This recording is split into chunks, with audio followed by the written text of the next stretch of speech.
மாதா தொலைக்காட்சி நேயர்களுக்கு வணக்கம்.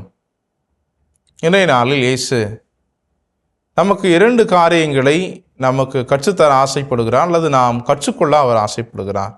ஒன்று, நாம் நல்லவர்களாக இருப்பதனால் சோதனைகள் வருகிறதா, அல்லது சோதனைகள் அதிகமாக இருப்பதனால் நாம் நல்லவர்களாக இல்லாமல் இருந்து விடுகிறோமா என்கிற 2 நிலைகளில் நம்மை சிந்திக்க அழைக்கிறார்.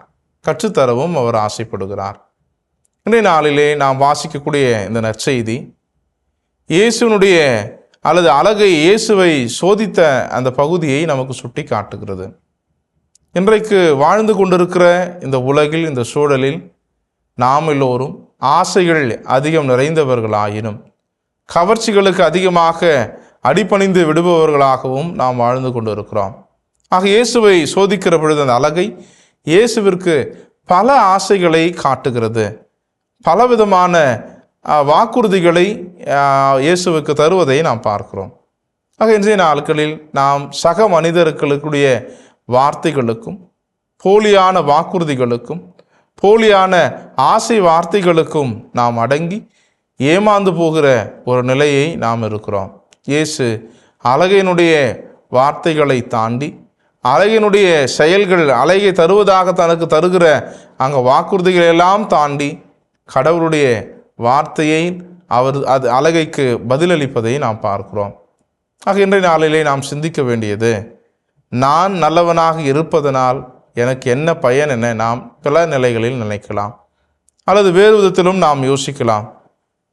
அநியாயம் செய்பவர்களெல்லாம் நல்லாக இருக்கிற பொழுது நல்லது செய்கிற எனக்கு மட்டும் எதற்கு சோதனைகள் என நாம் எண்ணிக்கொண்டே இருக்கலாம்.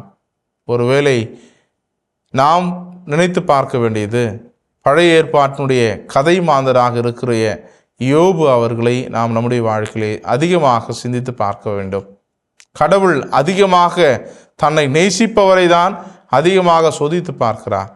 ஒருவேளை அவருடைய சோதனை நம்மை துன்புறுத்துவதற்காக அல்ல, ஒருவேளை நம்முடைய வாழ்வு அடுத்தவருக்கு எடுத்துக்காட்டாக அமையவும், இன்னும் அதிகமாக கடவுளுடன் நாம் நெருங்கவும், இன்னும் அதிகமாக கடவுள் நம்மை அன்பு செய்து கொண்டே இருக்கிறார், வழிநடத்தி கொண்டே இருக்கிறார் என்பதை நாம் உணர்ந்து கொள்ளவுமாகவே இருக்குமே ஒழிய நம்மை சோதித்து துன்புறுத்தி பார்க்கிற ஒரு கடவுள் நம் கடவுள் அல்ல. ஆக பல நிலைகளில் சோதனை நம்முடைய வாழ்க்கையில் எல்லோருக்குமே நடக்கக்கூடிய ஒன்றாக இருக்கிறது. அந்த சோதனைகளில் நமக்கு தருகிற அனுபவங்களையும் பாடங்களையும் நம்முடைய வாழ்வாக நாம் மாற்றுகிற பொழுது மட்டும்தான் இந்த சோதனையுடைய பலன் நமக்கு அதிகமாக நமக்கு கிடைக்கிறது.